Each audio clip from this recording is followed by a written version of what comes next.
What are you thinking? First of all, replacing Luis Miguel, but also that first half, Partey and Rob Holding and not getting out the traps. What can you take from that, if anything, Dalen? Well, Mark, when I first agreed to do these shows, it didn't occur to me that I'd have to remain sober. That was a pretty stupid decision. I think I started doing them back in like December, January. Things were kind of flying. So yeah, let's stay sober and have fun.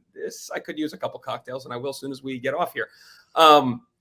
Partey's performance, he's been so critical to this team all year because they really don't have another guy like him. That said, in this run of form, or this wasn't now a wobble, this struggle in form, he's not been good, and he wasn't good today. He obviously had a key turnover in the West Ham game that led to that their first goal and kind of turned the tide of that match. And that's sad. Holding, he's not Saliba. He's doing what he can. Haaland's an alien, and he manhandled him. That just is what it is. But I feel like they weren't. That's why we talked a couple of weeks ago after the West Ham draw, and which felt like a loss, obviously. And you guys already said it. This championship and this title was lost, not even against Liverpool. It was West Ham and it was Southampton. Right now, that would be a 6-point gap. So you'd still have pressure on City. City would have to remain perfect down the stretch with goal difference, even given today's result. You gave away that opportunity. You took the pressure off of City. City maintained the pressure on you. And this performance really is just a team that is a young team that just didn't seem – they didn't believe. That's why Southampton, last week we talked West Ham, I thought they had to really play well against Southampton, not just get the 3 points, but play well and fly into that City match with renewed confidence. They limped into the game and looked, very feeble physically and mentally. And they had that one chance where Saka got behind, I think in like the 7th or 8th minute before, when it was still 0-0. He tried to play it across. Jesus couldn't get there.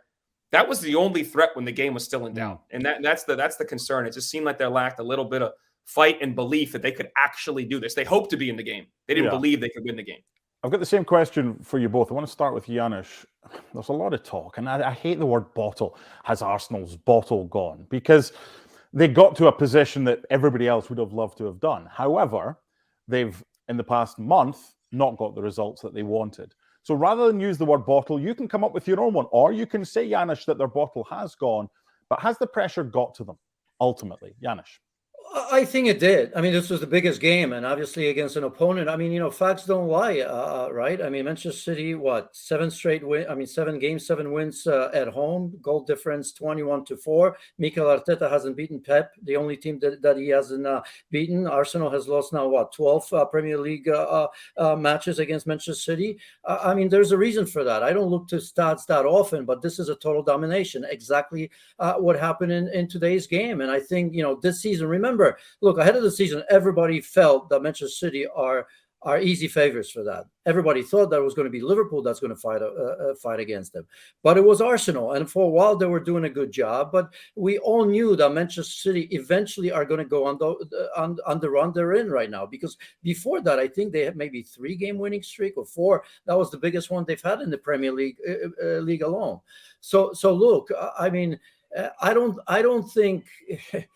Pressure, of course, got to them because we've been all waiting. Remember, they didn't play against each other for a while because of the World Cup. So we've been always saying, wait, I want to see if Arsenal have it. Remember those conversations? At least I had it. When everybody was trying to push me, Arsenal going to win it? I think everybody was saying, let's see what they can do against Manchester City when they finally meet him. So now they've lost all 3 times. They played them twice in the Premier League and in the Cup as well. So I don't know. I still wouldn't say they've bottled it because I just think that, this sort of Manchester City, Dalen, I want to unpack that a little bit because, with Partey, yes, of course, he's not Rodri, right? But that's not his position. I've mentioned before. Today was a little bit bigger with that because remember, we've always said how great of a job Zinchenko did coming inside and helping alongside Partey. Today, he couldn't do it. If you watch the first half or even deeper, he wasn't coming inside because in a 4-4-2 system, he had to stay on the left-hand side and deal with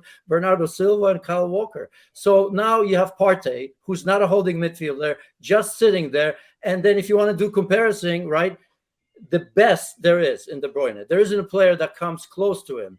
Then what's the equivalent of that? Can you say Odegaard? I don't remember saying his name once today. Xhaka may be a little bit better, but that's me going out of my way to give him some credit, and I'm not even sure if I should. Dalen, same question to you, but Janusz has kind of answered it from a today's perspective. Can you answer the same question about pressure getting to Arsenal over the past 4 to 6 weeks? I think the pressure affected him. I do think inexperience affected him. And we've been talking for months, really since December, since the World Cup break ended. And it seemed, when you look at the odds, they were still plus 225, 250 to win this thing. That's pretty long odds. But they had a 5-point lead, I believe, at the time. And it seemed like this team could find a way. But the question is, when they hit adversity, because they would, how would they respond? Well, the biggest test of adversity, they obviously had some questionable losses in February. But when you get to that chance, when you have, you're up 2-0 at Anfield and you let that go, that dings you, and that they collapsed a little bit. But it's Anfield, and Xhaka kind of going off brought them back to life. That's a mistake there. Then the mistakes they made at West Ham compounded those mistakes before. Same thing as Southampton. Within a minute of the game, Ramsdale gives the ball away, goal scored the other way. You're down 1-0 before you even blink. They made a lot of mistakes that I think inexperienced, youngest team the Premier League does, and that they didn't handle the pressure well. They didn't have the experience, I think, to get through it at times. And that's, unfortunately, it's very similar. It's last year's situation was way different, but it was similar in the fact that they collapsed down the stretch last year to avoid to fail getting into the top 4.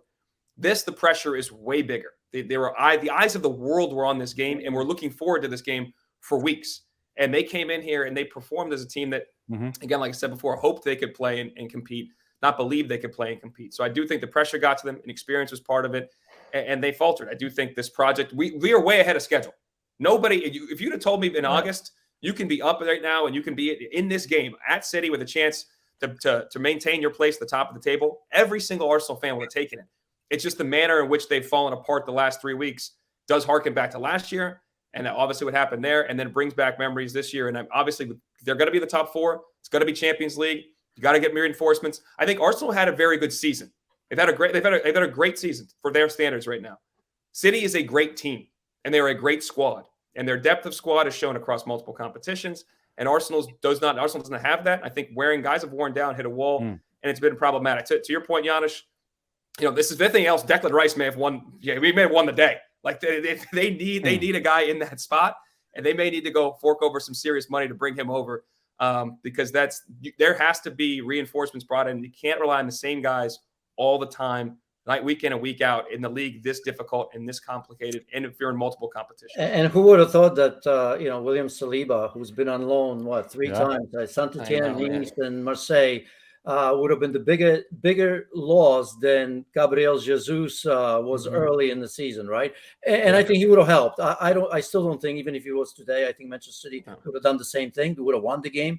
Obviously holding, 2 goals looking today, he's got to look at himself, not just him, but obviously it's tough to step into the partnership that's been so good.